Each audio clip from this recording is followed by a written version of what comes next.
And we see President Donald Trump and First Lady Melania processing in, President Macron of France behind them as well. And they are being led to their seats for what is going to be, no doubt, a very moving funeral mass that will begin shortly. And Chris, just describe what it is like there in the square, because I was just overcome, the tens of thousands of people from all around the world, and they're relatively quiet, waiting for this moment as they're thinking about what Pope Francis meant to them. Loud applause for President Zelensky of Ukraine. Wow.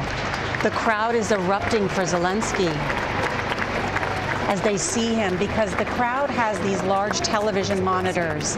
And as soon as the shot of Zelensky was shown, there was this huge applause. And hold on, Chris, because I just want to ask, the Rogito last night that was buried with Pope Francis talks about his accomplishments, and he, in that, talks about war around the world and Ukraine, right, John? Alan? Yeah, absolutely. So the Rogito is the scroll that summarizes the accomplishments of the Pope's life that is placed into the coffin, along with coins that were minted during his papacy. And it does very much emphasize his effort to try to end war. The Pope was extraordinarily active on Ukraine from the very beginning of this conflict. At one point, he actually appointed a personal diplomatic troubleshooter, Cardinal Matteo Zuppi of Bologna, who's the president of the Italian Bishops' Conference, who traveled to Moscow and to Beijing and to Washington and to Brussels to try to bring an end to this conflict, or at least to try to bring some humanitarian relief to it. Now, as with so many things during the Francis papacy, his engagement was not entirely uncontroversial. There were some who felt that he wasn't as foursquare on the side of the Ukrainians as he should have been. He was very much trying to keep lines of communication with Russia open as well. And there were some for whom that was not always a congenial stance. But I think the one thing you cannot question is that Pope Francis was a pope that wherever he saw war, he tried to stop it. And now we see, of course, members from Arab countries as well. This pope also visited the Arabian Peninsula.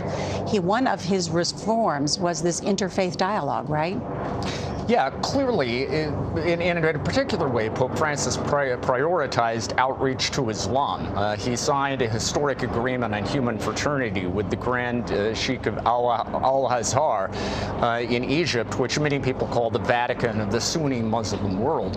And throughout the course of his papacy, the idea of trying to bring together people of all faiths, and for that matter, people of none.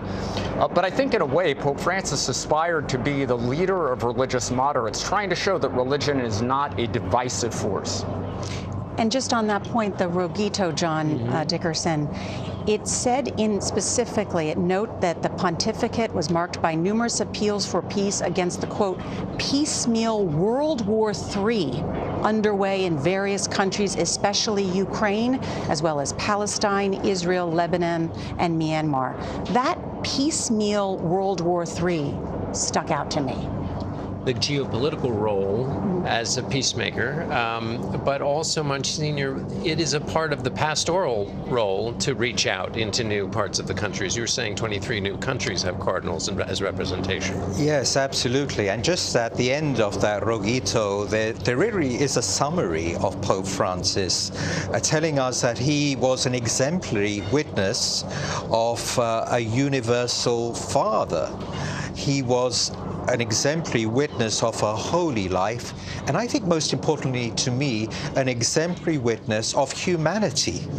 And I think that's the key. He wanted us to be, and this is moving, isn't it, to see Pope Francis, the crowds now welcoming Pope Francis for his final journey out of St. Peter's Basilica.